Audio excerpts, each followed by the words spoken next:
बिना बात किए ही लोगों के मन की बात जान लेते हैं।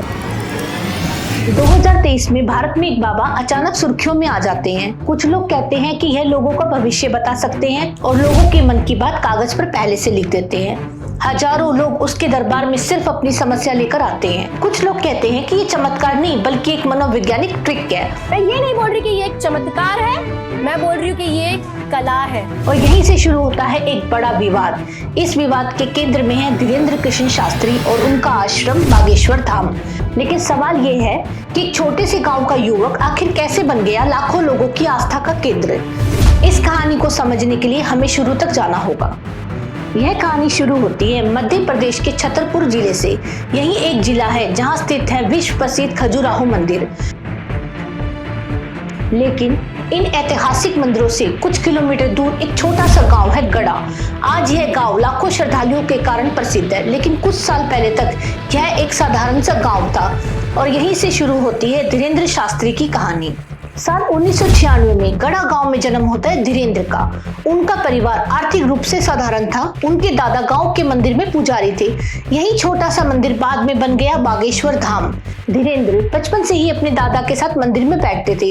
यही उन्होंने पूजा पाठ, कथा सुनाना और धार्मिक ग्रंथ पढ़ना सीखा। लेकिन कुछ साल बाद एक ऐसा कदम उठाया गया जिसने उनकी जिंदगी बदल दी। धीरेन्द्र शास्त्री ने शुरू किया एक खास प्रकार का दरबार, बागेश्वर धाम दरबार। इस दरबार में लोग अपनी समस्याएं लेकर आते हैं। कहा जाता है कि यह एक कागज पर पहले से ही उस व्यक्ति के बारे में कुछ बातें लिख देते हैं, जैसे उसका नाम, उसकी समस्या या परिवार से जुड़ी बातें। शुरुआत में इन दरबारों के बारे में बहुत कम लोग जानते थे, लेकिन फिर कुछ वीडियो सोशल मीडिया पर वायरल होगी। इन वीडियो में धीरेन्द्र शास्त्री लोगों के बारे में पहले से ही लिखते हुए दिखाई देते थे। यहीं से उनकी लोकप्रियता तेजी से बढ़ने लगी।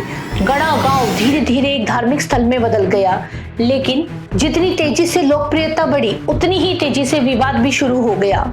कुछ तर्कवादी संगठनों ने उनके चमत्कारों को चुनौती दी। इनमें से एक नाम था श्याम मानव का। संस्थापक श्याम मानव ने अपने द्वारा दूसरे कमरे में रखी गई 10 वस्तुओं की जानकारी देने का चैलेंज धीरेन्द्र शास्त्री को दिया और कहा कि अगर वो ऐसा कर देते हैं तो 30 लाख रुपए उन्हें दिए जाएंगे। लेकिन यह चुनौती कभी स्वीकार ही नहीं की गई और बस यहीं से बहस और तेज हो गई। अब सबसे बड़ा सवाल यह है कि यह कैसे संभव है कि कुछ लोग इसे दिव्य शक्ति मानते हैं, लेकिन कुछ विशेषज्ञ इसे मेंटलिज्म कहते हैं। मैं ये नहीं बोल रही कि ये एक चमत्कार है, मैं बोल रही हूँ कि ये एक कला है। मेंटलिज्म एक ऐसी कला है जिसमें व्यक्ति बॉडी लैंग्वेज, बातचीत और अनुमान के आधार पर किसी के बारे में जानकारी निकाल सकता है। लेकिन इस मामले में सच्चाई क्या है, यह आज भी बहस का विषय बना हुआ है।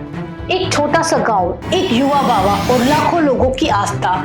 यह कहानी सिर्फ धीरेन्द्र शास्त्री की नहीं है, यह कहानी है आस्था और सवालों की। क्योंकि जब आस्था बहुत बढ़ जाती है तब सवाल पूछना और भी जरूरी हो जाता है। धन्यवाद। ऐसी ही और कहानी को सुनने के लिए हमारे चैनल को सब्सक्राइब करें, लाइक करें, कमेंट करें। आप इस बारे में क्या सोचते हैं, अपनी राय हमें जरूर बताएं। धन्यवाद।